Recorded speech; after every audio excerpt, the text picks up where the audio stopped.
जिस तरह से बांग्लादेशियों का बुरा हाल हो चुका है, क्योंकि बांग्लादेशियों को अपनी जो तरक्की थी वो हजम नहीं हो रही थी।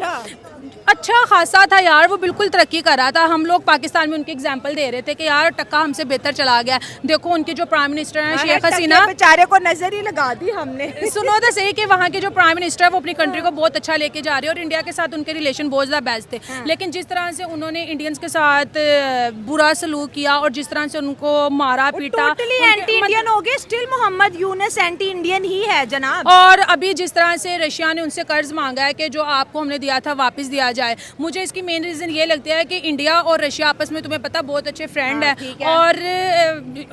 और इसी वजह से रशिया ने बांग्लादेश से अपना जो लोन था वो वापस मांगा है। के साथ कहते हैं ना, कर्ज भी और सूद समेत 6,700 करोड़ का जो इंटरेस्ट है रशिया ने, वो भी बांग्लादेश से। बांग्लादेश तो ऑलरेडी उसके खजाने खाली हो रहे हैं, बांग्लादेश पे ऑलरेडी इतना ज़्यादा प्रेशर है। इंडिया ने अपनी ट्रेड वैसे बहुत ज़्यादा डिले कर दिया, बॉर्डर के ऊपर बहुत से ट्रक वैसे रोक दिए हैं। 16 कमोडिटी, कल का हमारा शो था, ऑलरेडी बैन हो गया है। मेडिकल वीज़ा की प्रोसेसिंग भी स्लो हो गया है। अब ये मुझे तो लगता है इनको मरने के लिए कोना भी नहीं मिलना। मरने के लिए नहीं, बांग्लादेश अब बिल्कुल कंगलादेश बनने वाला है, ठीक है। और वहाँ पे बिजली जा रही है, अब लोग पंखियों पे आ गए, वही हमारा ज़माना आ गया। वहाँ पे जो बिजनेस है वो बहुत ज़्यादा ख़राब होता जा रहा है। वीज़े उनको इंडिया के नहीं मिल रहे। तो मुझे समझ नहीं आ रही कि जब एक कंट्री अच्छी खासी अपने लेवल पे जा रही है तो इनको क्या ज़रूरत थी पंगा लेने की। अब उन्होंने पंगा लिया। अब ये वही इंडिया जिसने हमारे साथ किया।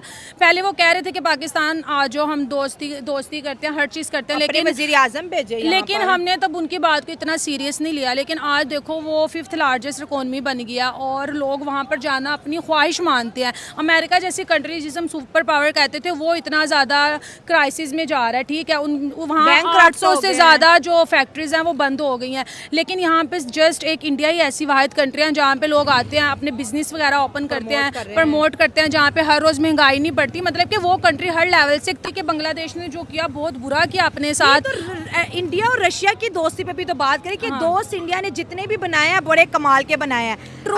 अगर बांग्लादेश की इंडिया के साथ बिगड़ रही है तो रशिया अब बांग्लादेश को सपोर्ट नहीं करेगा। उसका सपोर्ट तब तक था जब तक इंडिया बांग्लादेश को कोई भी सपोर्ट नहीं करेगा। जो इंडिया का ट्रू फ्रेंड है वो तो बिल्कुल नहीं करेगा, क्योंकि जिस तरह से उन्होंने इंडियंस के साथ किया है, उनकी गलती ना होने के बावजूद भी जो उनको डिसरिस्पेक्ट उन्होंने दिया, तो अब वो अपना बदला लेंगे। वो जितने भी उनके फ्रेंड्स हैं, जैसे अभी रशिया सामने आया, कल को कोई और कंट्री सामने आ जाएगा। और बांग्लादेश एक ऐसा छोटा, मैं बोलूँगी एक ऐसा छोटा मुल्क है जिसमें इतने ज़्यादा पैसे नहीं है। लेकिन अब जब रशिया ने मांगा कि मेरे लोन वापस करो, इसी तरह से कोई और कंट्री आ जाएगी। इंडिया भी कह रहा है कि अगर आप लोगों ने हमारा लोन वापस ना किया हम आपकी बिजली काट देंगे। तो वो सब कुछ कर सकते हैं। पाइपलाइन का